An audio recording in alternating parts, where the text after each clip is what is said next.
Welcome to the Deep Dive. Emerald City Hockey's Seattle Kraken podcast. How's it going, everybody? Welcome back for another episode of the Deep Dive, Emerald City Hockey Seattle Kraken podcast. RJ, it's been a little while. Is this our longest gap ever between deep dives? A week and a half or whatever? It might be. We've been going pretty regularly on these deep dives for a long time. But yeah, that's what happens when the Kraken season ends. You get all the end of season stuff out, and I come down to SoCal to visit you and my parents. Yeah, and I get sick and all that good stuff. So we'll get that visit going at some point. There's just two important things. One, we're back. We're doing this. It's all good. We're back with the deep dive. The other important burning question I have for you, RJ, but also for everyone out there, because I think this would be a good one to get people's opinion on, as many people as possible. Jimmy Butler last night, RJ, with the Miami Heat, won their Game 7. They avoided the reverse sweep from the Celtics, going to the NBA Finals. Jimmy Butler, one of my favorite players in any sport. RJ, you know this. He's one of my favorite athletes because of the fact that he can drag an 8-seed Miami Heat like he did this year all the way to an NBA Final without a second superstar in a league in which you might need 3 superstars. And the reason he doesn't have a second superstar is because he would make them practice, and therefore nobody wants to play with him. So my question to everybody is, who is the NHL equivalent of Jimmy Butler? The guy who just takes the craft so seriously, cares about things like practice so much that no other like really good player wants to play with them because they don't want to take it that seriously. It's a good question. I think I'll have to tag the community in on this one because I don't have an obvious answer. Right? You've asked me this question before at times, and nobody obvious is coming to mind. I can't think of anybody. Back in the day, if the Avs had won the cup like 7 years sooner, you could be like, oh, Nathan McKinnon. But I don't know. I was going to say, like, there's some people like I think about, I'm just trying to think of like the hardest workers, and guys like Ron Francis come to mind, maybe Rob Brindamore, but like people wanted to play with Ron Francis. Like, they didn't actively avoid Ron Francis teams because they were going to have to practice too much. So I don't know. It's a good question. It's a fun question. I just think it's one of the most unique things in team sports. It's just that this guy is so good. He can drag any team to a final, and yet nobody will play with him because they don't want to practice. Go figure. So there's my cold open out of the way, RJ. Next thing up that we're going to talk about is actually Patreon. So just want to inform everybody that our Patreon is going to continue through June. We've already announced this to all the Patreon people on last week's Red Glare. But for everybody else, we just wanted to let everyone know what the offerings in the month of June are going to be. Include some really special stuff. Obviously, a full allotment of our Red Glare podcast, our league-wide podcast. We'll be talking about the Cup Final, maybe some lead up into the draft, early free agency stuff, all the contract situations around the league, all that stuff through the month of June. That's all going to be a lot of fun.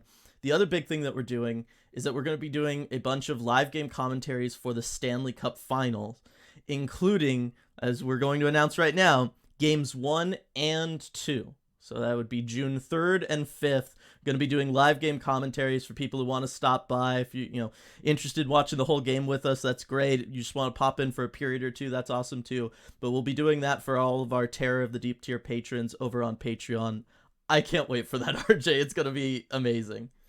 I'm so excited, and I've been looking forward to this too, going through the playoffs. The conference finals were a lot shorter than we thought they'd be. Yeah. And so I was hoping for more opportunities kind of later in those series, but so excited to watch the Cup Final Games 1 and 2, and probably more with everybody else too. It's always such a fun time, and it'll be just, again, more a little stress-free for us too, with the Kraken not being involved in the game. Yes. Like, I think it'll give us, the ability to relax a little bit more. I won't have to be tweeting the whole time. Like, it's great. Yeah, no, it's going to be a lot of fun. And then just even the last couple live streams we've done, just to be able to be with everybody again has been a lot of fun. Like, it's so nice to be with the community like that. But that's not all. Also during the month of June over on Patreon, and we'll have like a more formal schedule coming out soon here, is you and I will each be doing our respective live streams, starting off with you going to be doing a Armchair GM stream kind of as like a free agency preview for the Seattle Kraken. So everybody who's a Terror of the Deep tier patron can join that, can ask you questions about Kraken's upcoming free agency, throw names out there, talk about contract situations like Vince Dunn, all that good stuff. They'll be able to talk with you about all of that. And then after the draft at the end of the month, so squeezing this in really late in the month of June, I will do a live stream, a prospect live stream talking about all the players that the Kraken drafted. And so after the draft, I will go and try to find any video I can on whoever they draft and all that stuff. And then we'll sit down together and we'll do a prospect live chat talking about the newest members of the Kraken organization. So looking forward to both of those. I think they'll both be a really fun time. Just as a side note, just for everybody, this isn't a Patreon exclusive. We'll just be doing this on the main YouTube channel. We will be doing a first round live stream again, just like last year for the first round of the draft. We will be doing that again, so we can announce that now as well. But yeah, all the other stuff is going to be a lot of fun the month of June over on Patreon. So if you're interested, link in the description below if you're watching on YouTube. Otherwise, links in all of our socials.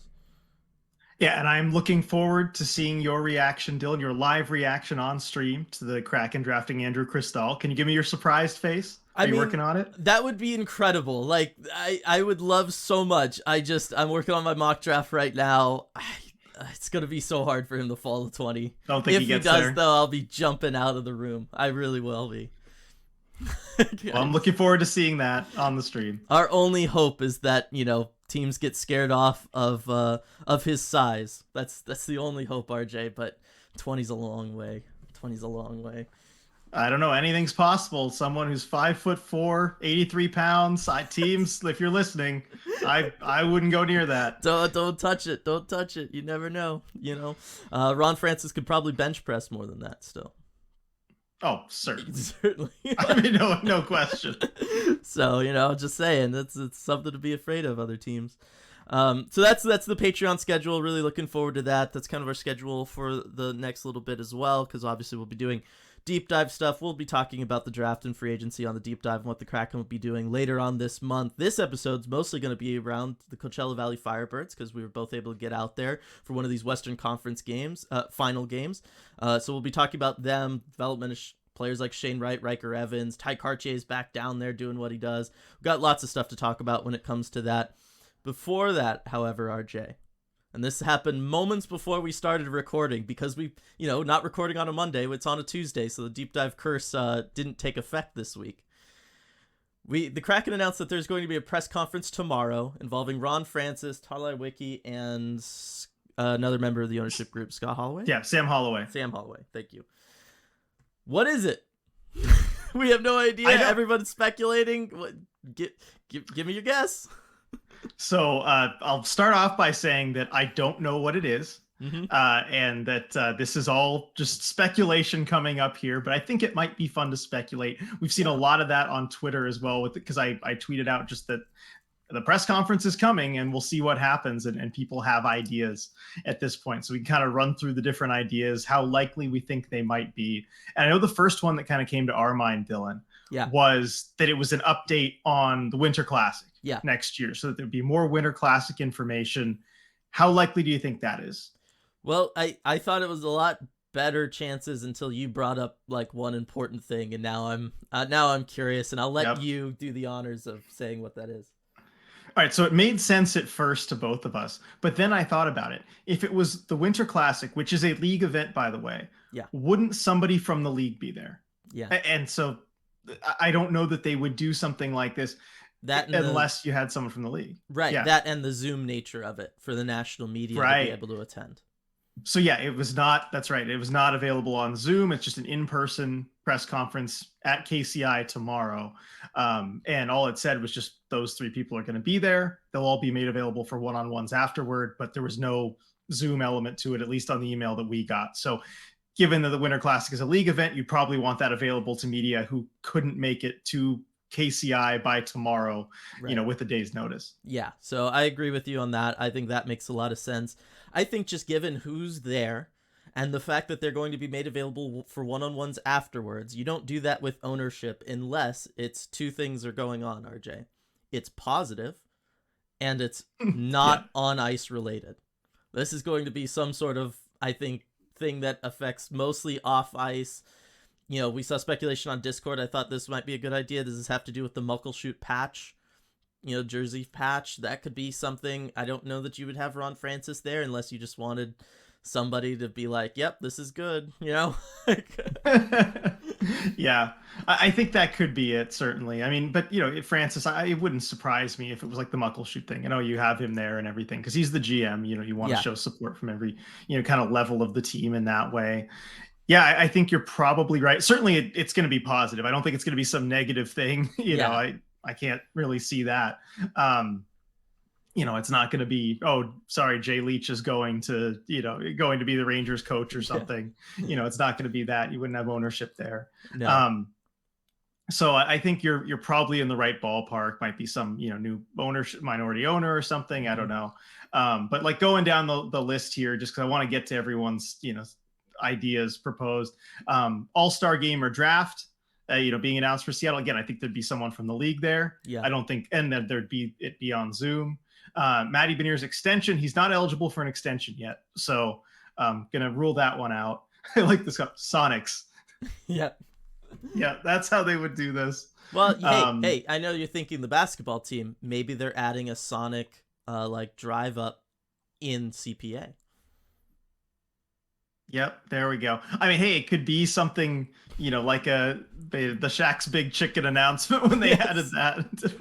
Would they really drag Ron Francis out there for that, though? Maybe Ron Francis is a big fan of tater tots, RJ. We don't know.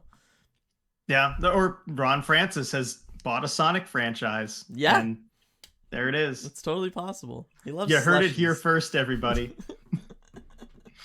But yeah, I don't think it's anything on ice related. I'm curious to see what it is. I don't know. Any other ideas, Dylan? No. I mean, like normally for something like this, you would think, well, it's team related because they have Ron Francis there, but positive because of the other people being there. But like they have all of the facilities that they would need. Like this isn't like we're redoing the practice facility or building a new training center. It's all brand new. Like, there's no reason for that. They have all of the things that they need. So unless it's that they're building like a second practice facility somewhere for some insane reason, I don't know what it would be. I really don't. All right. This is kind of on ice related, but it's another suggestion I'm seeing here on Twitter from Ems. Please let it be Yanni as captain. So it's not going to be Yanni as captain, but could it be a captaincy announcement? I guess it could be. And then they just wouldn't say that the player is there? Right, because the player would obviously be there. Right. But if you did announce right now that, it's going to be with ownership Ron Francis and like Matty Beniers, then, we all are going to kind of know what that is. Mm-hmm. So, and you can't really keep it a surprise that way. So it could I don't know. Be, what do you... I think there's benefits to doing it now too, if you were to do something like that, just because you have it for the full off season. It doesn't become the story in training camp or whatever. You'll have somebody who's a captain for the draft, all that kind of stuff. The one thing I would say is I would think Dave Haxtell would also be there. Mm-hmm. Yeah, you're right. You want the coach there for any kind of captaincy announcement. Yeah. Because that's a very good point. Just because that becomes a very important relationship. It's not just the captain communicating with the front office, with ownership, and doing all those things. It would also be with the coaching staff. So I would think if they were to do something like that, they would schedule it on a day in which everybody could be there, including Dave Haxtell. Mm-hmm. Yeah, no, I think that's a good point. This is interesting. I'm just looking through the Twitter comments. Contract extension with Ron Francis. How long do they have him locked up at the moment? Oh, that's a good question. question. I don't know if that information is public. I don't either. I mean, he's been there for a while. So even if it was like, say, a 5-year deal, he was hired like 2 years before the Kraken existed. So right, he might need an extension. In which case, I mean, actually, that would fit everything. That fits everything. Sense. Yeah, that actually makes the most sense. So, well, I for one would like to see that. Yeah, I would too, and I think everybody would be on board. I think everybody's just about in that, in Ron We Trust camp. I think that would be fantastic. It would be definitely smart of the Kraken to do. I think Ron Francis, why wouldn't you want to keep hanging around with this organization that you're building from the ground up? It would make sense that he would be interested. So yeah, I like that. I think that's probably on the money, and I would be really thrilled if that's the case. Yeah, that sounds like the most likely option to me of the ones that I've seen. Let's hope that's what it is. Yes, definitely. I think that would be a lot of fun. So yeah, there we go. We did it. We solved the case, RJ. We're like the Hardy Boys. Thank you, Twitter. Yes, I mean, we did it without the help of anybody except all of the people. Is that not how this entire thing works, though, with ECH, Dylan? That is entirely it's the community. That's what makes it run. That is entirely how this works, exactly. So good job there, everybody. All right. We threw out a lot of stuff there, RJ. We talked about the Winter Classic draft, free agency, a lot of stuff there. Why don't you go ahead and give everybody, maybe, for newer fans or people who weren't as involved maybe during last off season, why don't we just do a quick rundown of everything that's going to happen kind of this off season and like what the schedule of all that is for everyone?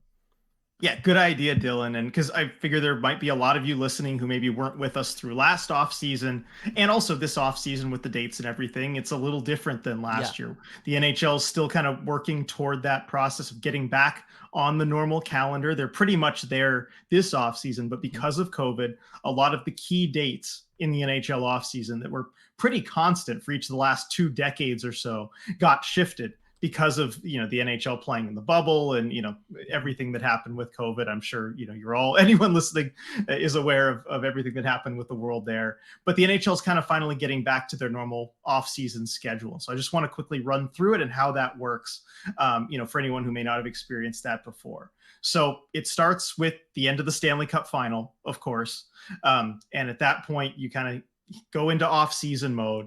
The first thing that happens, which is the later of June 15th or 48 hours after the Cup final, is the first buyout period opens. So teams can start buying out players. Dylan and I did kind of a quick scan. Don't expect the Kraken to buy out anyone this offseason. It really doesn't make any sense for them. But you'll see some players start to be bought out of their contracts at that point. And so teams can begin to do that then. The next thing is the NHL draft. And so that will be June 28th and 29th. This year. Usually, there's one thing that happens before the draft, RJ. That's right. The NHL awards happen the night before the draft, also in Nashville. So Nashville's hosting the draft this year.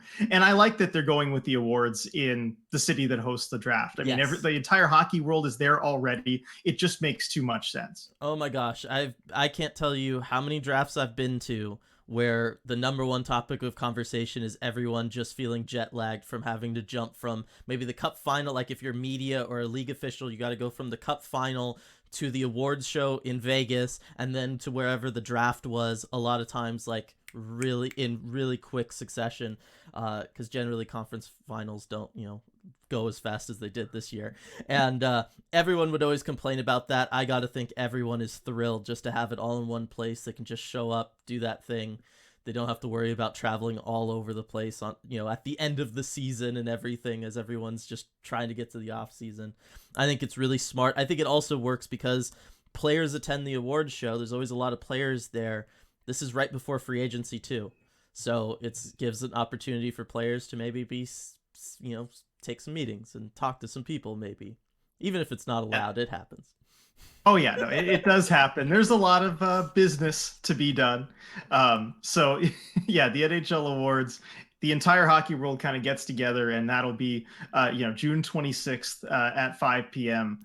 For the NHL awards there, and it'll be right before the NHL draft. So that's in Nashville. Also in Nashville, the NHL draft itself. And I love the NHL draft. It's one of my favorite events of the entire year. And it's unlike other drafts. Like if you're a football fan, maybe a Seahawks fan, you watch the NFL draft and every team kind of has their war room in their own city and how that works. It's different. In the NHL draft, all the teams, the entire hockey world comes together on one arena floor with all their tables and everything. And it is the most fun thing to watch. I would recommend you go to one in person if you ever get the chance, because you can watch a GM for one team stand up from their table, go talk to another team's GM at the other table, and you can speculate, oh, what are they talking about? Are they talking trade? And, sometimes they are. You'll see the two of them then go walk up to the stage and announce a trade. Like stuff happens that quickly. So it'll be a fun event there. June 28th and 29th this year for the NHL draft. It's usually not that tight of a squeeze between there and free agency. Usually the draft's a little bit earlier in the month of June, but still it's late June just about every year. I'm so excited for it. I'm super excited. I mean, there's so much fun stuff that goes on with the draft. Obviously, it's where franchises are made and all that good stuff. We know the importance of it as far as like adding in those players to your organization. But as you said, just all the little fun stuff that happens around it too, right? Bettman walking out to a bunch of boos, making some joke about being booed. I always think that's a lot of fun. And then you talk about like the general managers and the scouting staffs, you know, communicating with each other, and you could see them walking around talking to each other, assistant GMs, all that kind of stuff. You'll also see them like react. Like if a player they want gets picked like a spot or two before them, you will hear them, if you're in the building sometimes, just audibly go, "Oh," and like everybody throws their head back at a table, and you're like, wow, all right, my team must have made a good pick because you know, this other good team is upset. Or if it's a bad team that's upset, you go, well, maybe no, but I always think that stuff's a lot of fun. It's really the only time of year that from like front offices and from like that more business side of hockey, you get to see the excitement and the emotion and all of that stuff on display from them. And I think that that's always a lot of fun. And then also you see how busy the GMs are in that lead up to free agency, especially this year. I got to think, because of that tight window, they're going to be on the phone constantly. Like it's gonna be crazy to watch. And you and I have watched them like get up from their tables on phone calls to go over and talk about something, and then like a week later a deal gets announced and we're like, hey, do you think that's what they were talking about? Like it gets really fun. It does. It leads to a lot of great speculation. And I should mention too with the draft. So it's on the 28th and 29th. The 28th will be just the first round. So they have just the first round as the first day, and it all moves kind of slowly because it's this big event and they're kind of theatrical with all the picks and everything. And then on the next day, the 29th, the draft will start much earlier in the day, and it is just rapid fire with the picks. As soon as the second round starts, boom, boom, boom, boom, boom, picks off the board, and it goes really quickly. So it looks very different, the first round versus rounds 2 through 7 the next day. Right. And again, we will be live on the Emerald City Hockey YouTube page, live streaming that first round. I mean, we won't have the footage of the first round. We can't do that. So, you know, but we'll be following along, giving commentary, talking about the picks, all that good stuff. We'll see how wrong my mock draft is this year, RJ.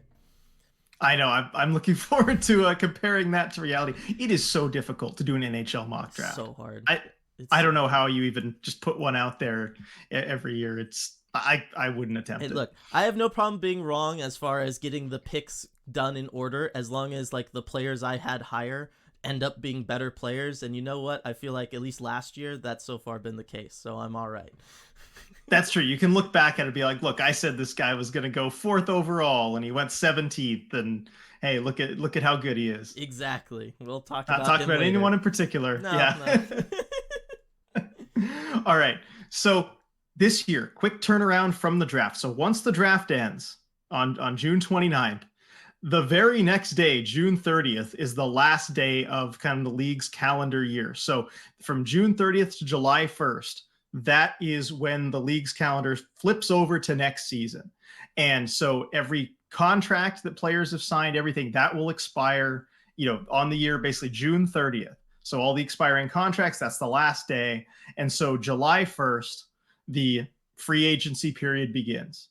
And so you'll have all the players who are on expiring deals then become free agents. Teams can contact them without it being tampering, and you can sign free agents. So you'll see on July 1st, a bunch of signings start to happen. Now, it's a little different than, was it last year or 2 years ago? Because the NHL experimented with this, I think people call it legal tampering window, where it was a week before free agency started, where teams could contact pending free agents at that point and have some discussions there. And so on July 1st, basically anyone who was going to sign, you just get all the news leaking right away, even sometimes before July 1st, because teams have been talking and news gets out. But I don't know about you, Dylan. I'm glad they got rid of that window, because it brings some of the excitement, some of the intrigue back into July 1st and the coming days. I get that, but like I think that the reason they did it was so that like they could have on the media side of things, you have the July 1st specials, right, where everyone does a free agency special and all the deals are actually announced and you can actually talk about them, and it isn't drug out over the course of like the next week, where it's like trickle fed and you can't make like a big deal out of the deals. And also it means people can start their off season a little earlier. That's true. That's true. On the media side, it definitely, the legal tampering window certainly made it a lot easier on the media side, and I do forget that sometimes. Yeah, like it made it a lot easier. You just talk about all the deals on that first day, and then everybody just packs up and heads out to the lake houses. I think the front offices also appreciated that. But it is interesting that the NHL decided not to keep it, given we've seen other sports leagues keep it. Like they've committed to it, and that's just the way they do it. It's odd for the NHL to experiment with something like that and then not just stick with it, to get rid of it. It's interesting. Yeah, it is. I do wonder kind of the thinking that went behind that decision. I don't think we ever really got an explanation. Not that they would ever give an explanation there as to their thinking, but just one of those interesting things where the NHL kind of chose not to stick with it. But as a result, teams can start talking to players July 1st. And so you'll see some signings maybe trickle out the next few days. Basically, that first week is when you see most things happening. But you will see a lot on July 1st still, because there are a lot of players that, want to hurry up and sign. And, as a player too, you don't want to get left behind. Like let's say a John Klingberg or an Evan Rodriguez last offseason where, all of a sudden the offers kind of dry up. So you will see a lot of offers early there. The other thing with July 1st, because a lot happens when it goes to the new league year, players in the final year of a multi-year contract, they're eligible to sign a contract extension. So you can't sign basically more than a year out a contract extension, but you're going to see a lot of players who have their final year of their deal coming up will sign extensions kind of early in July. The ones that know they want to stay, that know they want to sign usually long-term, that's when you'll start to see that. Yep, and so for the Kraken, those names to be watching would be players like Jordan Eberle, Alexander Wenberg, Ellie Tolvanen, Matty Beniers would obviously be the biggest one. I was going to say, you're bearing the lead here. I was just going in order of cap-friendly, how much they all make on their current deals. And then on the back end, Jacob Magna and Justin Schultz. So Matty Beniers obviously is the biggest name to be watching there. That's the one I think we're all the most intrigued by, and we want to kind of know that number. Are they going to bridge deal him with like a 2 to 3 year deal at maybe a lower hit, or are they going to try to lock him up for the full 8-year term that they're allowed to? It's going to be very, very fascinating to watch. RJ, but also situations like an Ellie Tolvanen, right? Like I'm curious to see if Ron Francis wants to extend that out a little bit more than just the one upcoming season, what that number could be for a player who came in and played really, really well. He did. I don't think we'll see anything in his case specifically. Generally, players like that, someone who's kind of in a top 9 type of role, you let that contract play out, especially somebody like Tolvanen, who's going to be an RFA at the end of the deal. There's no hurry, really, to get something done early. But yeah, it'll be interesting to see kind of what they want to do. Or even, for a veteran like Jordan Eberle, if he's interested knows he's interested in sticking around and they feel like they can work something out, we'll see if anything comes of that. So the next thing in the calendar is you'll see kind of mid to later July, you'll see salary arbitration hearings. The Kraken have some interesting cases with that. So there's a deadline July 5th at 5 p.m. Eastern for players to elect to go to salary arbitration. Usually you'll see player elected, not club elected arbitration.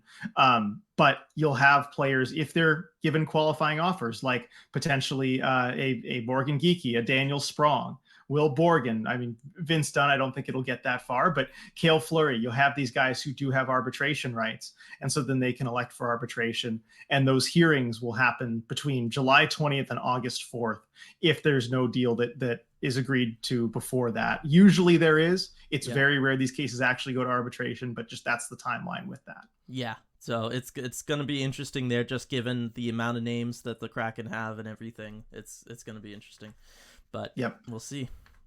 And then the final thing I have to talk about as far as the offseason too is development camp. We don't know an actual date for it, but we're thinking it's usually a week to 2 weeks after the NHL draft. So we're thinking probably mid-July-ish. As soon as we know the dates, we'll let everybody know that too. And I know Dylan wants to come up for that as well. So we're going to have Dylan up here. We're going to do a lot of cool community stuff, but dev camp probably middle of July. So keep an eye out for that as well. Yeah. Trust me, nobody wants to know that date more than I do, everybody, because I want to be able to plan a trip, and that's generally easier to do the more time out you have. But yeah, looking forward to that one. Had a lot of fun up there last year for it, especially because it like overlapped with free agency, so it was like perfect. It was absolutely incredible. But I do wonder if, not if it is a little bit later, not only do we get all those new players in for dev camp, all the newly drafted players, all that stuff, RJ, I wonder if the new free agent signings might be there too. Also, for just because the media will all be there, it's possible. It's possible. Mm-hmm. Yeah, I don't think they'd participate in the dev camp, but they might be around in the buildings, available for us to talk to. I think that might be a possibility, given how it all shakes out. So looking forward to finding out when the dates are. And then after that, it's the long wait until September where you get training camp and the new season kind of begins again. Yep. And oh man, RJ, it's the longest wait of the media season, let me tell you. Oh, for sure. For sure. I know last season we tried, putting out content every week. We got our way too early series. Yep. We tried to keep it going, but man, it just feels like you're waiting forever. It sure does. But all that's exciting stuff. Can't wait to see what the Kraken do, especially in light of the postseason run that they had. I got to think that was intriguing to a lot of free agents. Kind of not a lot of holes to fill in free agency, though, also for the Kraken. So it'll be interesting to see kind of what strategy Ron Francis does decide to take when it comes to free agency. And then obviously the draft, as the Kraken already kind of are considered to have like maybe a potential top 10 prospect pool, despite only having 2 drafts worth. And then you factor in the fact that they've got 3 second-round picks on top of that first-round pick. The draft's going to be a lot of fun for the Kraken as well. So lots and lots of good stuff to talk about there. But RJ, Kraken season's over. Doesn't mean that the organization is done, because Coachella Valley Firebirds are still playing hockey, as they are currently up 2-1 in the Western Conference Finals for the AHL, playing against the Milwaukee Admirals, AHL affiliate of the Nashville Predators. And you and I were fortunate enough to get out to Game 2 out in Coachella Valley alongside Jen, photographer. So, everybody, if you're watching on YouTube, get ready for a bunch of awesome pictures from her. And I mean, I've already been out there, RJ, to Acrisure Arena, seen the environment, seen how passionate all the Firebirds fans and everything are. I'm curious just to hear like your first impressions of driving out to the desert, going to a hockey game, and seeing what, a building with over 10,000 people out there screaming Joey, Joey, Joey as he makes saves. I mean, it's incredible, isn't it? It really is. And it was an amazing experience to be able to go do that. I know you had seen it already, but going out there with my brother and with Jen, because I remember you got there, you drove separately, got there a little bit later. And so kind of getting to see it. And, my brother had never been out there either. And so the two of us kind of able to experience everything for the first time together was really cool. And it really struck me because, again, it's out in the desert. I had been out there before. We go to visit, my grandparents sometimes, in Palm Springs. I had been out there for vacations and whatnot. And it's really close to it's like off of our freeway exit, basically, that we get off. So I actually kind of knew the area. And to see a hockey rink in that area where it just felt like the furthest thing you would ever have from something there was really incredible. You can definitely tell it's a newer facility. It's nice. I mean, one thing that struck me as soon as I got in and saw the ice and everything was the lack of a Jumbotron and how it just kind of has that unique character to it because of that. I mean, I see what you mean about kind of the narrow concourses as well, like how that would get really crowded and everything. One thing I love to see, though, and it was the first thing I really noticed walking in the door, was the community rink. Yeah. It was it's their practice rink for the Firebirds, but there was a public skate going on at the time, and you could see just members of the local community out there skating, and you saw young hockey players skating around in their hockey gear. And this just is not something that was really possible, I think, before that rink arrived. You couldn't get out there on ice and play hockey and skate. And so you saw the very beginnings of a growing hockey community in Palm Desert, and that was really cool to see. Yeah, it's really, really cool. I mean, there's just so much about it, especially, you and I, because we get to kind of walk through areas that like the average person isn't going to, just because we have the press pass, all that stuff. Get to go down to ice level and all that kind of stuff, watch, right from where the Zambonis are going on and everything. And it's really, really cool. And you do get like a sense of, like, this facility is really incredible. Like it's like they spared no expense. I know I always say that about this organization, but it was true once again with this facility. It's really, really cool. You talk about the lack of a Jumbotron. It's crazy how much it opens it up, though. You know what I mean? Mm-hmm. Like when you're there watching a game, it really opens up that experience. And yeah, there's some sections where, you know, maybe you have your back then to the video screen, but it creates, it allows it to feel open. It doesn't feel then as small as it otherwise would, I think. And you don't get like weird shadows, especially in those smaller arenas with the Jumbotron like on the ice from the lights and everything. You can get lots of weird things going on when the Jumbotron's too big. Maybe a puck goes up and hits it, stuff like that. So I think they made the right call there. But yeah, it's a really incredible facility. I think the community is exceptional. I mean, I am biased. I've been to both of their 2 highest attended games, RJ, both the home opener and then that game for the conference finals. But again, we're talking about 10,000 people showing up in the desert, super passionate, waving the shirts and towels around through everything, super loud.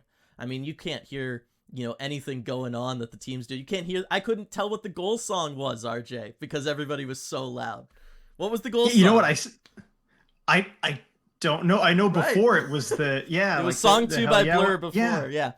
Yeah, Song 2 by Blur, but I couldn't hear it. Now that you mentioned it, I couldn't hear it. Yeah.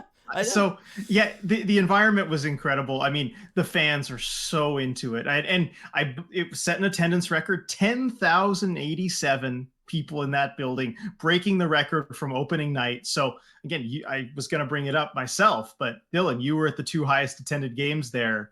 Coincidence? I don't know. I think the people they show up to see their Firebirds for sure, but when they know you're going to be in the building, I think there's that little something extra. Maybe so.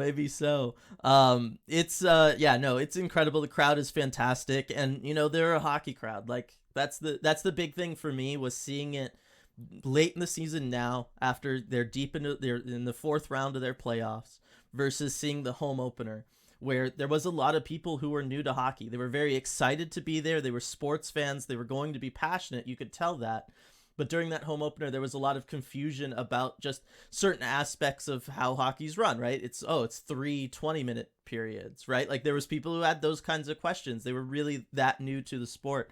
And so just to see the 1-year growth, really just a 6-month growth, because that was in December. Like that wasn't even that long ago.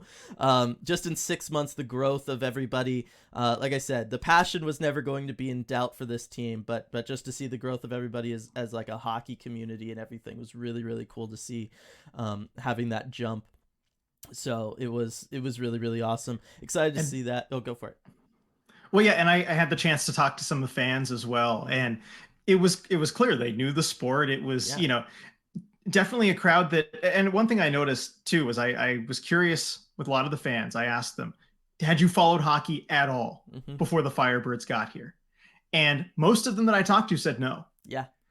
Which was really interesting because again, this is good. Like we didn't follow hockey, but hey, there's a sports team coming here and we don't have a whole lot in the way of sports, and how much they got into it over the 6 months or so. I talked to a group that was kind of sitting right in front of us where we were in the media section, and there were a couple women there that said that they didn't know really anything about hockey. Then the Firebirds arrived and they just started coming to games, and they loved it so much they kept coming to games, and they had a friend with them there who was kind of teaching them everything about the sport, who knew it a little bit because he grew up in Pennsylvania, and so there was some hockey, and so they've just been eager to learn and get into it. And I just love seeing that. Dylan, this is one of our favorite things, maybe our favorite thing about hockey and doing what we do is people getting into the game and experiencing the joy that we do, and you saw that times 10,000 the other night.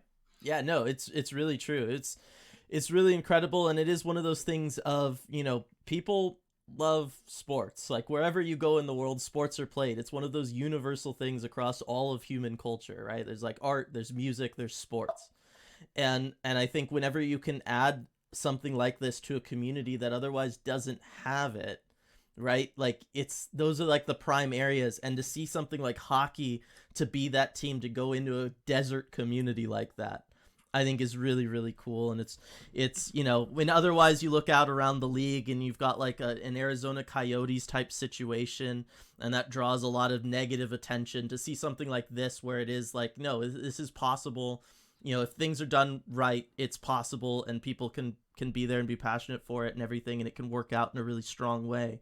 I think that that's really solid. I think we saw that with the fact that Vegas was the most northern team of all the teams left in the NHL for their Final Four. So I love seeing the Sun Belt hockey thing that we've been seeing this year, and Coachella Valley's right there as a part of it. Now, the team has helped a lot as well, RJ, because they are kicking ass on the ice. And that certainly helps get everybody going. When you have a solid team, you know that when you go to the arena, your team's got a good chance of winning, and at the very least, they're going to be competitive from start to finish. And so I want to kind of transition and start talking about the players, RJ, because that team is stacked. It's so good. Absolutely. It's so good. Yeah, they're such a good team. And I think even before the players, you got to talk about Dan Bylsma, the coach. I mean, setting the tone, creating the system. You were talking during the game about how a lot of the players playing to the system so well. Mm-hmm. And just love to see him having a good time in the desert. Hopefully you weren't saving this for later or whatever, but I got to start with him. And that's one of the things too. We got there early. And so we could see a lot of areas kind of behind the scenes and everything. And we saw when Dan Bylsma walked in the door and he was being told by our team representative as he was heading down a locker room, oh yeah, by the way, Dan, it's a sellout tonight. And he's like, sweet, let's go. You know, he was so excited that they had sold out the building for that game. Yeah, he is so passionate about all of this. You can tell how proud he is of what the organization's been able to do there in that arena and everything. Like, that's something I remember he was really at a loss for words at the home opener, just at how loud it was, how many people were there, how excited everybody was.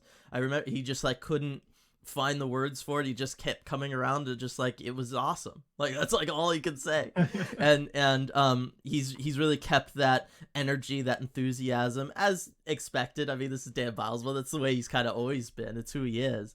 But I think that kind of makes him the perfect fit for something like this, where you are talking about a minor league team, but you're also talking about them going into a non-traditional market, but a market that is, you know, was kind of ripe for the choosing as far as not having a lot of competition in the sports market and all that kind of stuff. And I think he was just the perfect choice to be there, not just for the on-ice coaching stuff and the system, which we can get to in just a second, but also for, you know, all of that other stuff. He's the perfect guy to kind of sell that to a new community of hockey fans.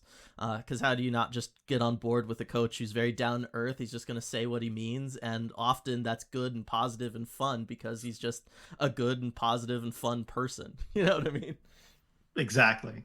All right, now we can get on to the players here because there are some good players. System-wise, one thing, and by the way, I was gonna throw in like maybe the Bylsma presser in full because we did take video of all that. I think I'll throw in all the pressers that we took there at the end of this podcast, just for everybody who wants to listen. You can listen to it there. The video will be on the YouTube version, all that stuff. I just think that'll be fun for everybody.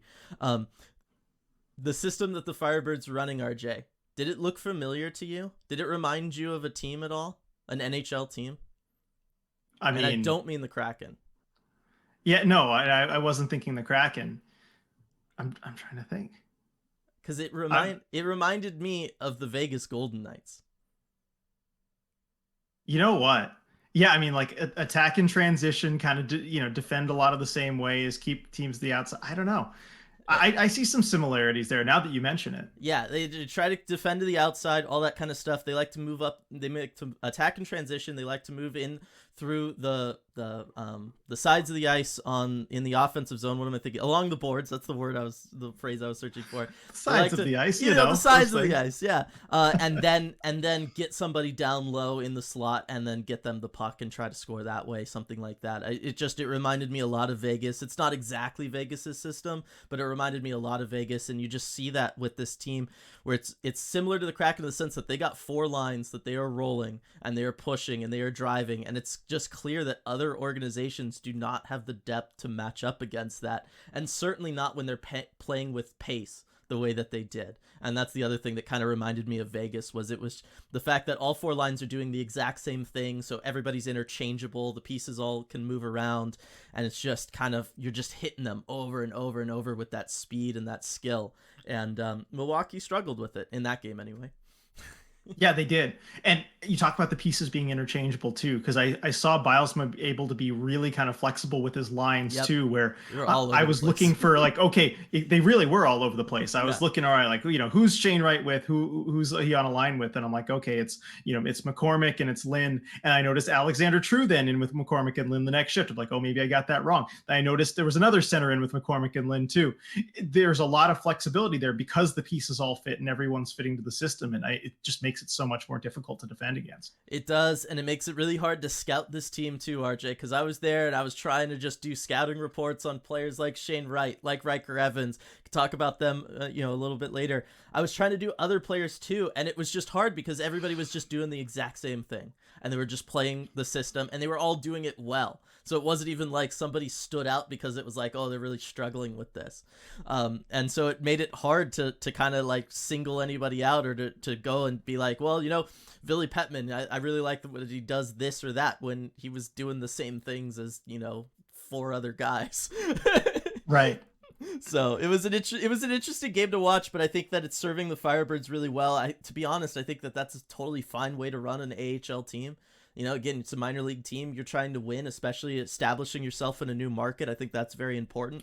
We've seen a lot of AHL teams struggle just because of financials, and then it kind of can turn into like a death spiral type of situation for them. So I like the fact that, if they're just focused on winning all that stuff. But also that's a system that produces players like a Ty Cartier to come up, right? It's one that likes to forecheck. It's one that likes to have forwards come back and defend. It's one that wants the defense to be able to move the puck. These are all valuable traits that if the Kraken ever need to call somebody up from the AHL, they have good skills that will translate to NHL hockey. And I think that that's also really important.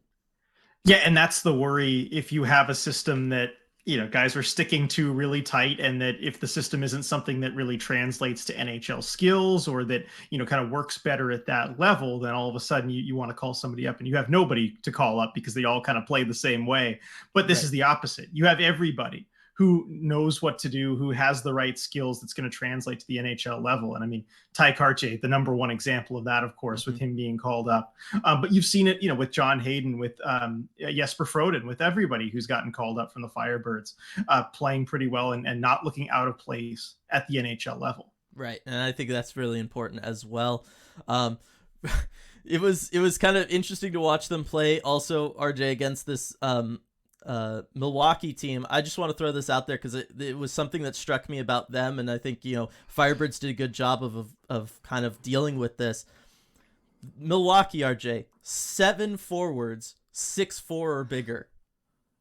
They're giant. That whole team is giant. It's insane. The smallest player on the smallest forward on the team is actually my boy Mel, RJ, at 5'11", 185. He is their smallest forward on the roster.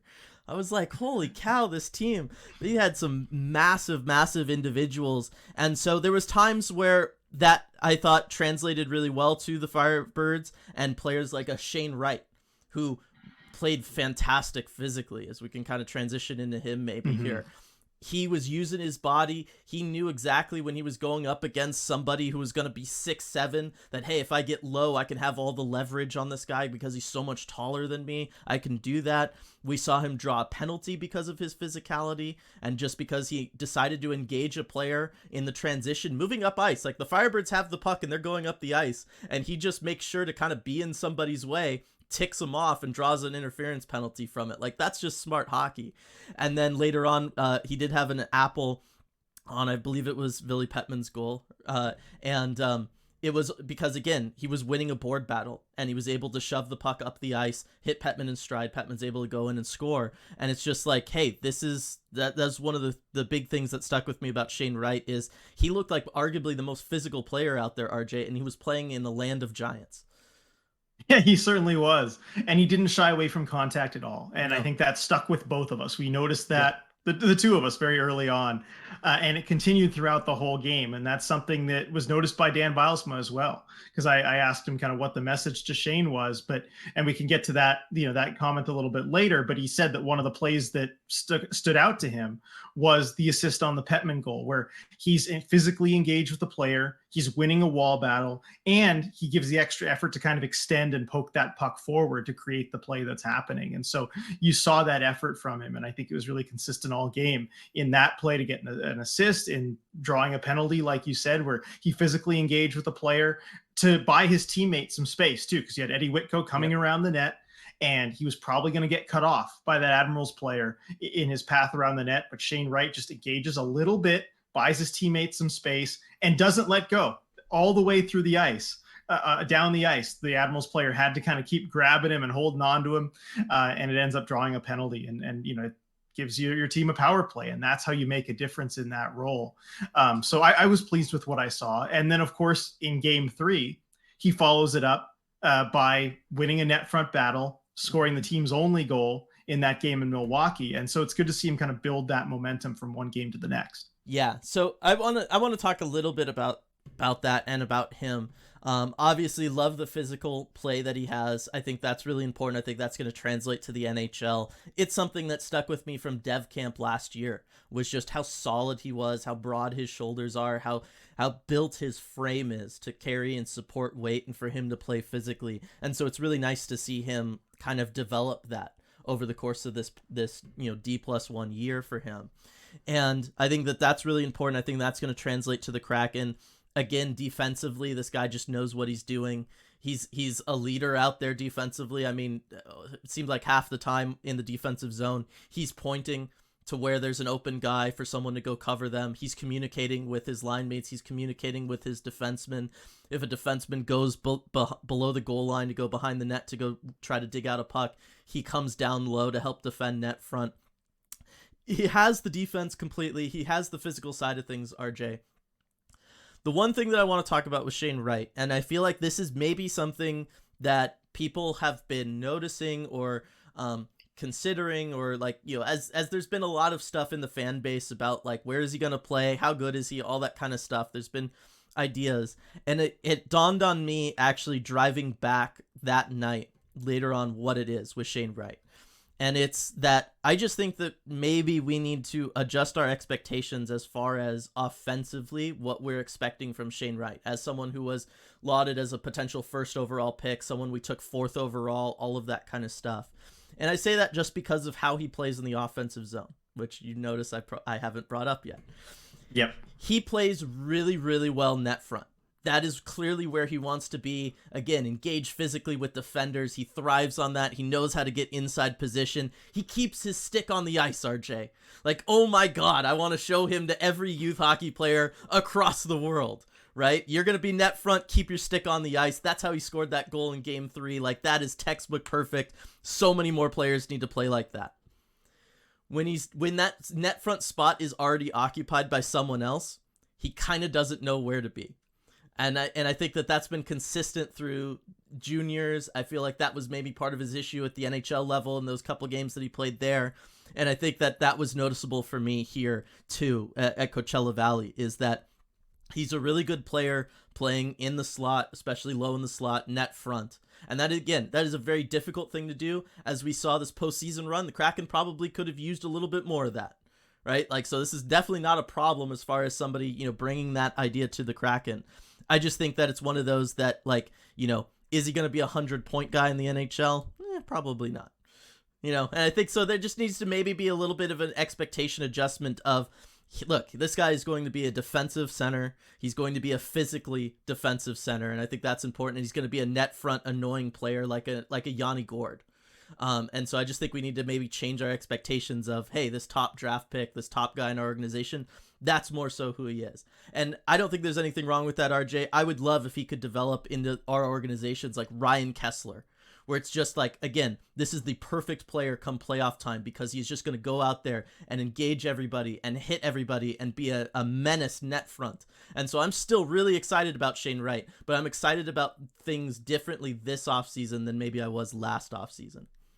That makes sense. And I like the way that you put it too, about if he's not net front, he's not really sure where to be. I was trying to formulate in my mind kind of how to phrase that, because it just I followed him for a lot of his shifts taking video, and it seemed like it when he wasn't net front, but he was in the offensive zone. Timid didn't seem quite right. Indecisive didn't seem quite right. He defaults to what he knows, which is defense. So he hangs up around the blue line. Like, he's ready to defend in transition if things go back the other way, because that's what he's comfortable with. That's what I noticed. Okay, I mean, that makes more sense. And I think the one real downside with that, and I'm fine if he can be this great defensive center, but the one real downside with that is it feels like one of his best attributes is being wasted, and that's his shot. Yeah. Because he's not putting himself in position to use that shot. Last time he was in Coachella Valley, that first time that he was sent down there mid-season, and he scored 5 goals in 4 games or whatever it was. Yeah. A lot of that was from his shot, and a lot of that was from similar spots, and it was in transition that he was usually able to do that. But when they're already in the offensive zone, he seems to have trouble putting himself in a position where he can use that shot. Mm-hmm. And it's great to be net front. It's great to win battles net front, but it just feels like that shot is kind of being wasted the way he's currently playing. And then it's not something he can't change going forward, or maybe it's something he doesn't even need to change, because maybe he doesn't need to put up those great offensive numbers. But I think the Kraken are still in a fine position, because you've got Matty Beniers, who can put up those big offensive numbers as he's shown, and still play really well defensively. I mean, that's still looking like a really good 1-2 punch. But I think you're kind of spot on with your assessment of Shane Wright there. And I was kind of thinking about, the big picture. That's really what I wanted to know, is kind of, okay, where does he kind of stand with the team? What does Bylsma think about him? And what do they want him to get out of this playoff run too? Because I'm looking at it from the Kraken perspective and kind of from his long-term development. What does this run here do for him? And especially if he's going back to Coachella Valley next season, we don't know if he's going to be allowed to do that or not. Yeah. But I kind of want to know what the organization wants out of this run. And so that was what was behind my question to Dan Bylsma, and we can kind of get to that now, because I was surprised that there was so much negative reaction to that, or people perceived that negatively as a negative comment from him, because if you're in the room, it didn't sound that way at all. And Dylan, like you said, I think you're going to throw the audio at the end here, so people can give it a listen themselves. But I asked Dan Bylsma, what's the message to Shane after coming back after his OHL season has ended? And Bylsma said, the message is, we have a winning environment. We have a competitive environment. Get in there and be a part of it. Mm-hmm. And then he followed up with saying, I thought tonight was Shane's best game in that regard. And so, Dylan, you and I didn't have the chance to really watch the earlier games that he played in the playoffs. We know he was a healthy scratch at one point in the prior series. Yeah. But it seemed like a positive from Dan Bylsma, just basically saying, hey, kid, get in there and get at it. And that's, kind of a simple message, right? Yeah. Don't want to ask him to do too much. Just get in there and be a part of this team. You talked about the system where everyone is kind of doing what they're supposed to do in the system. And I think Bylsma just wants Shane Wright to be a part of that. Right. Yeah, exactly. I think that's all it was about.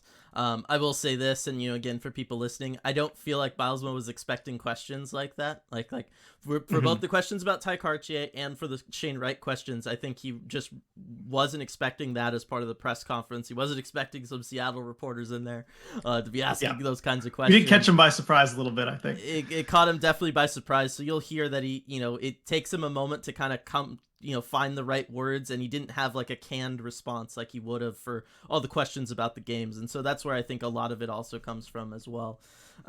Some of the confusion or the perception around it.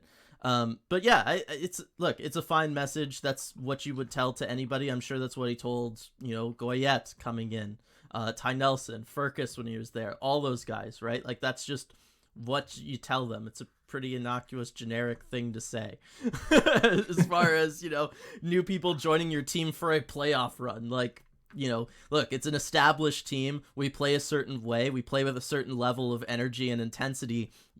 You have to go out there and match that if you want to break into this lineup, right? Like, you don't start playoff runs with young players and then just be like, okay, I guess we'll just change everything that worked for us in the regular season because we have these guys. It's like, no, they got to earn a spot in the rotation. They got to play the same way as everybody else. And so I felt like it was a very appropriate message to have for him. Yeah, agreed. And so it's the kind of the internet rule of Shane Wright where everybody has to kind of freak out. Yeah. So I understand that, but don't worry, don't ring the alarm bells, especially going up and following it up with a goal the next game, and probably playing a pretty good game after that. So I don't think we should be worried about him. No, and again, I mean, I watched him play and I was like, this is what the Kraken missed this postseason, was a player who could win those board battles consistently and push the puck up the ice and play net front consistently, right? Like, they get out of the Dallas series if they have somebody playing that way. You know what I mean? Right, and I did think that a lot during the Dallas series. Not so much the Kraken need Shane Wright right now, but the Kraken need a 21-year-old Shane Wright. They'd win this series if they had a 21-year-old Shane Wright on this team. The timeline just didn't work out work out that way. Yeah. The other player that, obviously stood out and I think a lot of people would be curious about would be Riker Evans on the back end. RJ, guy can skate like it's insane how smooth his skating is, how effortless it is, how great he is at moving the puck up the ice. Like, stretch passes are nothing for this guy. Like, it's insane. And the patience he has with the puck, he can hold on to it until that last second before somebody gets to him, really open things up, get the perfect pass open. I love watching him work on the power play, all that stuff. I thought he's improved as a defender a lot as well, because that was the big takeaway I had earlier in the season with him, was that the defense was like kind of nowhere close to being NHL ready. And I felt like while defending is still the thing he needs to work on, he had made great strides with it this year. He did a good job kind of covering net front, going below the goal line. He's not undersized. He has decent size. He's especially he's stocky. He looks strong, and he must be strong given his skating. He must have good lower body strength. I'd like him to learn how to be physical when he does engage with people a little better, get lower, use the leverage of that and all that. I think he still needs to work on those things. But otherwise, Riker Evans, I mean, I was seeing enough to think that, yeah, he does have a shot to be, that sixth defenseman with the Kraken next year. Yeah, I saw enough, I think, to think he's certainly going to get a chance there. And one thing I noticed, too, about his defensive play, because I got the chance to watch him when the Firebirds were up in Seattle at the start of the season. Mm-hmm. And defensively, not great overall, but there were flashes. There were good moments. And that's all they were. It was just kind of flashes every now and again. Okay, he played this well. This is how you want to play it. It just wasn't often enough. And I think what I saw differently was just the consistency. Last game. And I know you were watching him a lot closer than I was. But the fact that you weren't pointing out like, oh, he kind of messed that up there, or he should have gone in the net front there. You weren't making those comments to me a whole lot. That tells me that the consistency is there a little bit more than it was at the start of the season. And that's kind of what you want to see from him defensively, just that progression, right? Yep. Given the way that Riker Evans plays, he doesn't need to be incredible defensively. No. He doesn't need to be, stopping everything. He just needs to be good enough where he's not a liability defensively, and where he can kind of hang there and let the puck moving, let the offensive side do what it does. And I was happy with what I saw. Yeah, I was definitely happy with it as well. So Riker Evans looks good. And again, the physical stuff, we talked about it earlier. He was playing against a team of giants, okay? Like, there was one time where he got flattened net front trying to defend. Well, the guy he was going up against, I kid you not, is 6'7", 230. It's fine. It's a tough assignment. And you know what I'm really excited to see next season? If Evans does make the Kraken, or whatever time he spends up at the NHL level, I want to see him working with Vince Dunn, especially on the defensive and the net front side of the game. Because Vince Dunn, not all that big, listed at 6 feet 200. I think that even might be a little bit generous, but I think that's kind of where Riker Evans gets to when he fills out his frame a little bit more. And just the way that Dunn is able to play physically in front of the net, like, he's kind of nasty to play against, at certain times. I mean, the whole Dundertaker thing. Yeah, I want to see a little bit more Dundertaker in Riker Evans. And I think if he can just spend that time at the NHL level, I want to see Vince Dunn kind of take him under his wing there. Yeah, and then maybe Larson can take both of them under his wing, and teach them how to use their stick when defending, because they could both use a little bit of that as well, I will say. That was the other thing I was going to say is, he needs to learn how to engage physically a little smarter. Also, just use your stick, man. But this is a complaint I have about so many defensemen. How they get to the NHL level without knowing that they can use their stick to disrupt plays, I don't know. Ugh, it's frustrating. Well, you got to tell Adam Larson to teach him that. Come on. I know. I will. If he's at dev camp at all, I'll just be like, get out there and teach all these defensemen to use their stick when defending. It's not hard. So yeah, those are the two big ones that I felt like, for Kraken fans that everybody would be curious about. Otherwise, look, everybody looked good. Like I said, it was hard to kind of scout them because they all just kind of played well within that system, and they look really good. And I think that there's a lot of guys on that team that, if the Kraken didn't have the depth that they have, could be call-ups and could be NHL players. Cole Lind, we've talked about. He could be an NHL player right now. He probably deserves to be an NHL player right now. There's just no space for him. Yeah, and he's not the only guy you can say that about on this team. Like you mentioned, there's several that you could call up and they do fine. Can we talk about just a couple more players real quick, Yeah, Dylan? go for it. All right.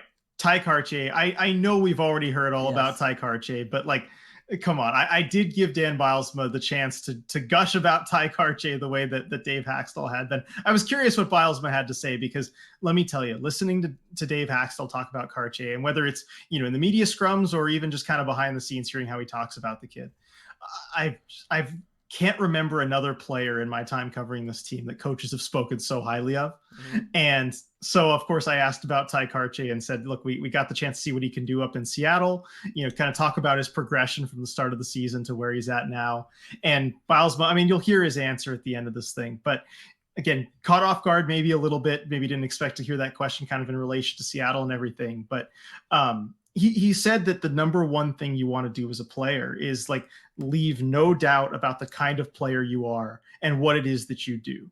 And he said, Ty was a great example of that. Like he said, I think he was talking about the game that had just happened. And he said, like, Ty let everybody in the building know there were moments that he was going to score a goal. Yeah.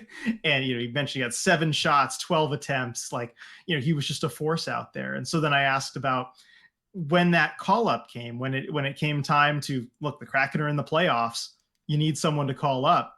Like, how much do you factor in that decision of kind of letting Ron know who the right player is to meet that moment? And he fired right back. The players make that decision. They make that decision with their play.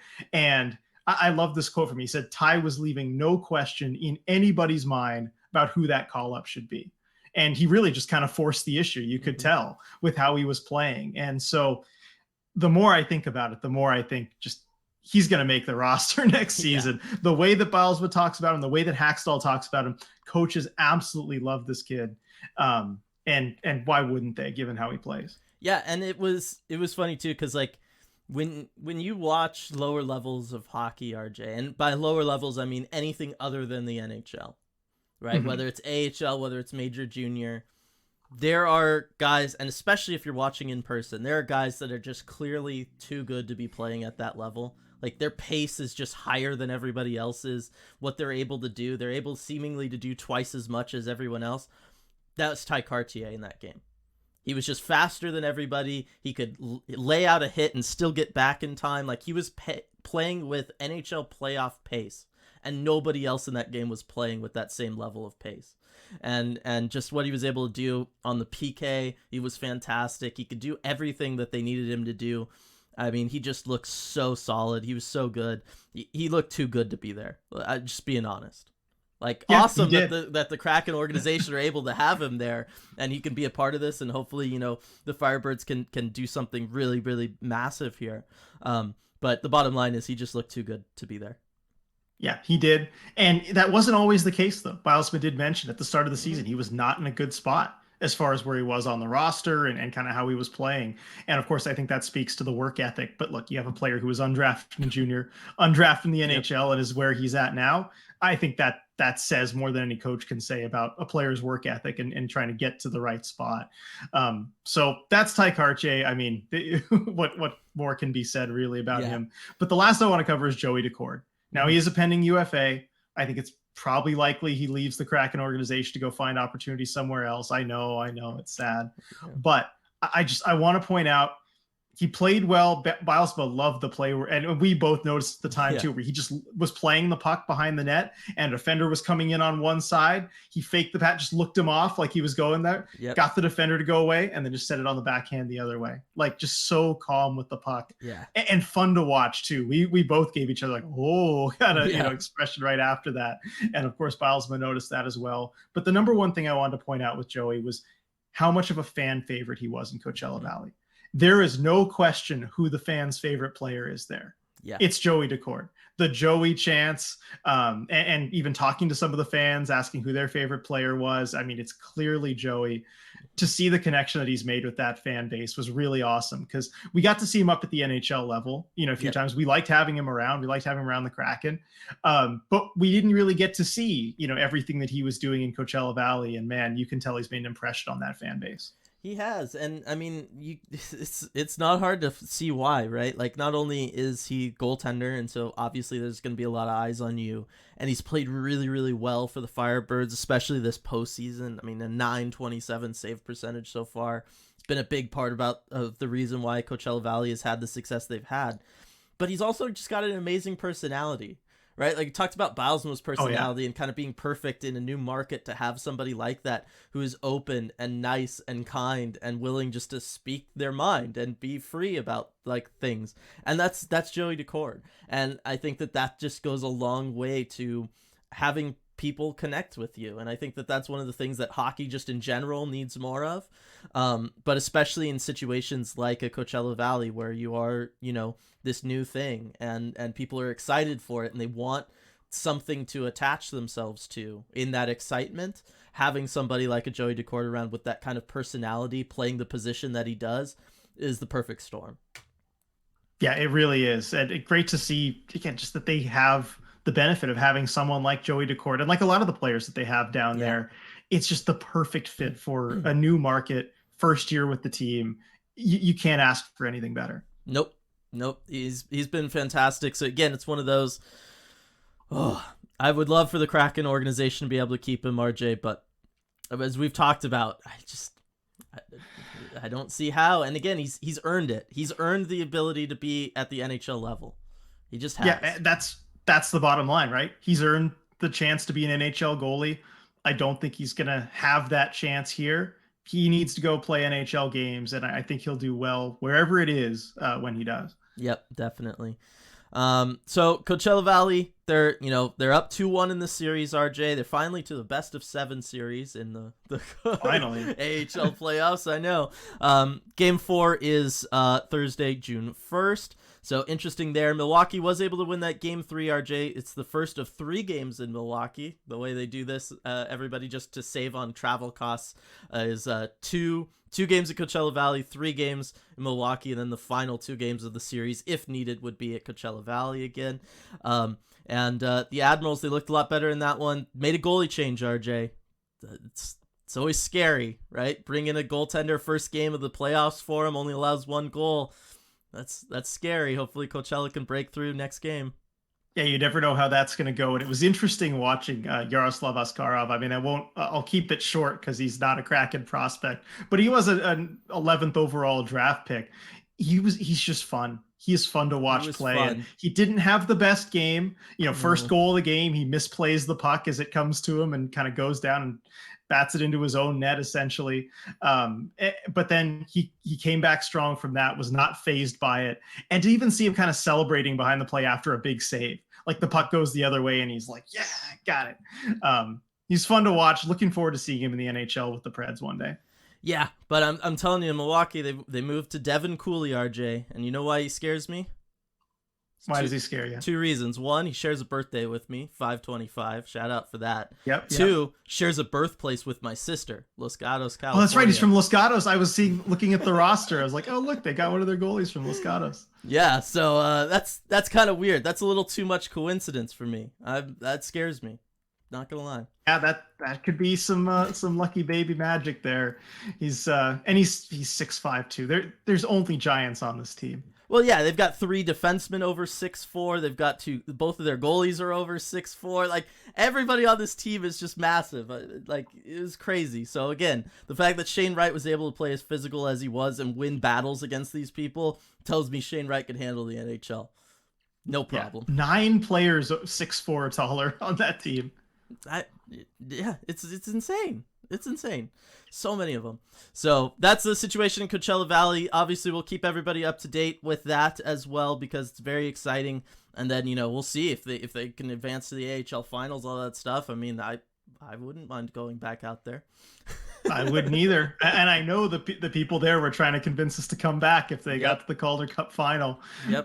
And it's tempting offer. Yep, definitely would be hard to say no. So, with that, I think we'll probably call this a podcast again. Everybody enjoy the press conference with Dan Bylsma. After this, I'll have that video audio in there. Shout out to Queen Anne Beer Hall for sponsoring the podcast, as always. Definitely appreciate them. And then, yeah, just one more reminder about all the stuff we've got coming up in June over on the Patreon, everybody. If you're interested, go check that out.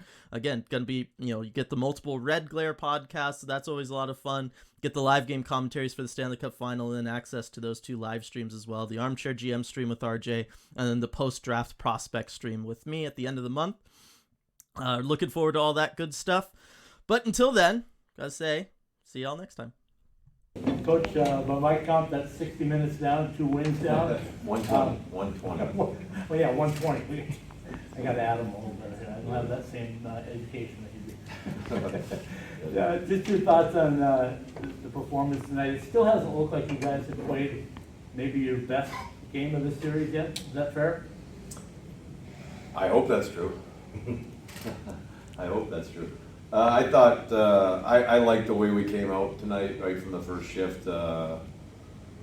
Pat's line, Carson and Fogo, right from the drop of the puck. We got a 4-checking shift. We got heavy in the offensive zone, and we thought we could do more of that. We know we need to do more of that, and I said right from that drop of the puck, that was a big leading shift for us to start the game. Third period, they gave you a pretty good push, and I'm sure something as a coach you kind of wanted, wasn't it, to see what they had? That was like the last 14 minutes or so. It was repeated pucks behind our defense and them coming heavy on the forecheck, and that's what kind of team they are. And we expect that right from the drop of the puck from them in this game. And they were obviously down in the game there in the third period, and they brought it repeatedly. And see how big and heavy they are on the forecheck. They got big bodies and they can make it tough on you going back for pucks, and the way out of it is breaking the puck out, and it's a 5-man unit, and I thought we dealt with that pressure really well in the third period by doing that, breaking the puck out. Big efforts by Goose on the back end and Jimmy Schultz on the back end and Eddie Whitcow going back to those pucks and breaking pucks out, and that's a huge part of our success. If we can do that against this team, which is their strength, that can go a long way. 7-game series, how important is game 3 now up there? It's the next one, so it's the most important one. We haven't won game 2s in each of the series that we've played, and so tonight was the biggest game for us, and trying to turn that tide, turn that story, and getting a win in game 2, and the guys did that. And so that's huge for us, and now you got to turn the page real quickly and look forward to game 3. Coach, you have 3 up there. Would you say the win tonight was critical for because of that? It's the American Hockey League. Due to the travel, that's the way series are set up for the 7 games, a 2-3-2, and I think there's some advantage to the road team if you can get a win in the first 2 games, going back to 3 at your building. So it's huge for us to get game 1 and game 2 get up in this series, because we're now faced with going back to the hostile environment in their building and where they've proven to be good. So this win was massive to try to thwart that home ice advantage that they're going to have for the next 3. The contrasting styles for a team, of course, never seen before, continue to flesh out tonight.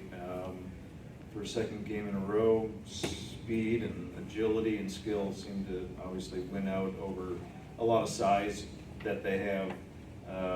For you, is this kind of how you scouted it out from the outset? Is this how you saw it playing out a little bit on the ice? Well, you're talking about their strengths as a team. It's size and that big physical play from on both ends of the rink, on the forwards and from their D. And when we watched them play against Texas, they did a good job of not giving Texas anything in the offensive zone. They squashed their plays, and they didn't first touch and out. And you didn't see any of that offensive zone play that is what we hope we're good at, what we try to be good at. And so this is two teams kind of button heads where they're good at defending, they're good at being big, and we pride ourselves on being good, quick, fast, physical, get to the offensive zone and grind teams down. And we do that with speed, we do that with skill, and that's kind of how each game has played out. To be quite honest with you, I think we've done a good job at times of getting to the offensive zone and being good in the offensive zone and kind of using their size against them. But it's a continual battle because they are big and they are strong and they make it a grinding game and a tough game, and that's something we have to play through. Now, you obviously can't speak for the mindset of the opponent, but a dispiriting goal, one would imagine, to get the game underway for them. That was followed by basically seemingly giving you everything they had, just a full-on bum rush in the third period. They played well. It seemed like that was the best they had played in the series thus far, and a loss for them nonetheless. You can imagine that they're in a quirky spot. You guys got to be in a pretty confident spot, 2-0, even going on the road. How do you maintain that? How do you keep that up, getting into their ice, and not letting them get back in the series, having the mindset of keeping up that confidence for you guys? Well, I think you asked a lot of questions there. Yeah, I had like 7 try to questions. answer them. I think we're trying to answer It's a them. 7-point question. Yeah. The first goal, obviously, a misplay and a miscue, and kind of added to the electricity in the building and got us going. But he answered that with a handful of great saves, and they answered with a power play goal, to draw even in that game. So there was a miscue for sure, but you also can't deny the 2 or 3 glove saves he made on our power play in the first period. Some outstanding saves there, and he felt like he was going to be the difference maker in the game, even after the first play. But I think, in terms of the series, it's, we talk about it being 420 minutes long. It's segments and interminutes of games, and we've played 60 of them, and it's not done yet, and I don't think it's done from their standpoint yet either. And so I think they're gonna take the opportunity to go back home and try to impose their will on us and do it in their home environment for 3, 4, and 5, and it's still going to be a challenge for us to kind of impose our will on them, and we get to do it over what's left, 120 minus 420. 300 minutes left. Don't ask me Texas. We got a good look at Ty Karche up in Seattle during the Kraken's playoff run and kind of what he can do. Can you talk about kind of his progression from the start of the season to building his game where it's at now? Well, it's a huge development story for Ty and where he's come from the beginning of the season. But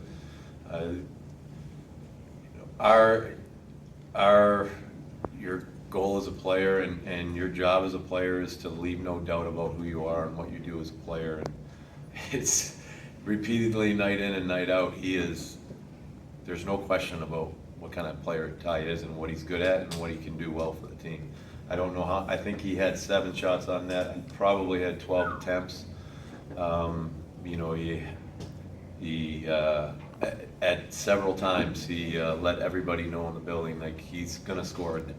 He's coming here to score a goal, and he's developed that over the course of the year. He's not in a great spot, to be honest, at the beginning of the season with where he was at in the roster and where he was at in the lineup and the opportunity he had, and he had the mindset he was going to work and do everything he could to improve his game, his skating, his puck handling, his shot, and did that over the course of the whole year. And like I said, there's no doubt about it.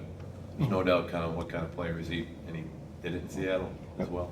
When an NHL spot opens up like that, I mean, how much do you factor into that decision as far as kind of maybe letting Ron know, who the right player is to meet that moment? Players make that decision. If players make that decision with how they're playing, and there was a couple different times throughout the year where there was opportunities for a call-up, and Ty was leaving no question in pretty much anybody's mind about who that call-up should be, and that's all on him. As I said, the players make that decision. They make the decision because of how they're playing. Make that decision because of how they're competing, and that one was obvious. And what's your message to Shane Ben after coming back here after his junior season's ended? Yeah, our message to Shane is I think we have a winning environment. We have a competitive environment. Get in there and be a part of it, and I think tonight was Shane's best game in that regard.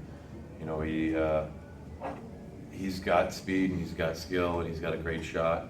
The play that stands out to me in the game is the competitive wall play that he made to spring Pets and Jeremy McKenna on that 2-on-1 that turned out to be a goal for us. You mentioned the energy in the building early. When they told you were coming to Palm Springs, did you ever think you'd see what you've seen the last couple of games here? I hoped it. I thought there was a chance for it. We got, there's a lot of snowbirds. There's a lot of transplants that are here. I've bumped into a lot of people who are Kings fans and Sharks fans and Ducks fans, and finally excited about having a hockey team of their own here in the desert.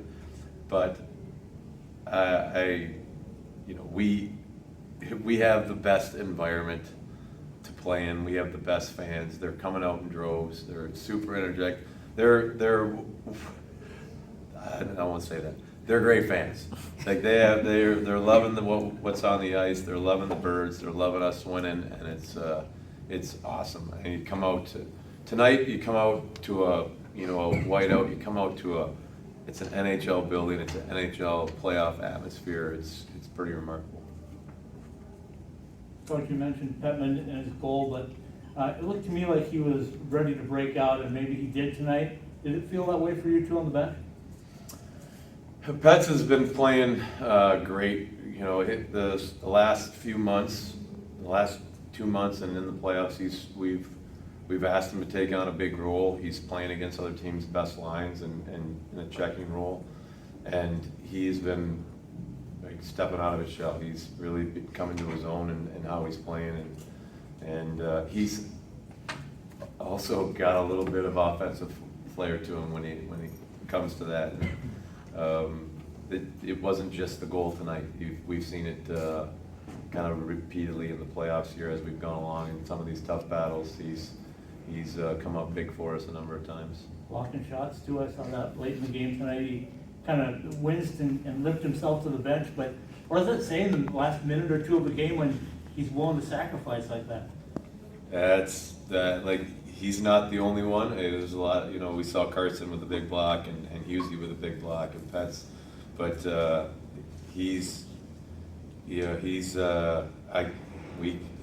call him a little bowling ball, because he's super strong and he plays like a bowling ball. He bowls people over, and he when called upon, he gets the big block, and this guy's all in. The final one for me is I got to ask about Joey, because I don't think Joey said his two best games, but when you needed him, he was there again, wasn't he? It was probably his best game tonight in handling the puck. He did the one look off in the third period under pressure, and the guy's barreling down on him, and he looks the guy off, holds onto it, and we break it out the other way, and we step out of the zone. It's amazing to watch the poise and the ability he has with the puck, and he was super ultra important in the third period when they were coming hard and doing so. And you know, he's say it again, he's our best player, and maybe you can always didn't stop every puck tonight, but I think he was a huge factor for us tonight. Thanks.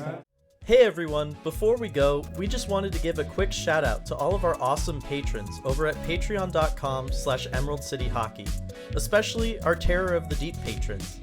Absurdly Sane, Alex, Andrew, Anonymous, Ben, Burnt Creme, Kaylin, Chris, Cody, Connor, Coop, Daryl, Denise, DJ Singletone, Duthin, Eli, Elizabeth, Evan, Habak, Gaby, Gary, Gregory, Jay, Jane, Jeremy, Jessica, Joni, Joseph, Josh, Joshua, Keegan, Kepler, Kitty B. Kraken, Leanne, Light, Lonnie, Mark, Maya, Michelle, Noah, Nori, Nunya, Paige, Paul, Rebecca, Sarah, Scott, C.A. Kraken, Sean B., Sean O., Sergey, Shoeshine, Skeletal Tendency, Steve, Steven, Striatic, Pasty Kobold, Team YMIAT, Tank Commander Ty,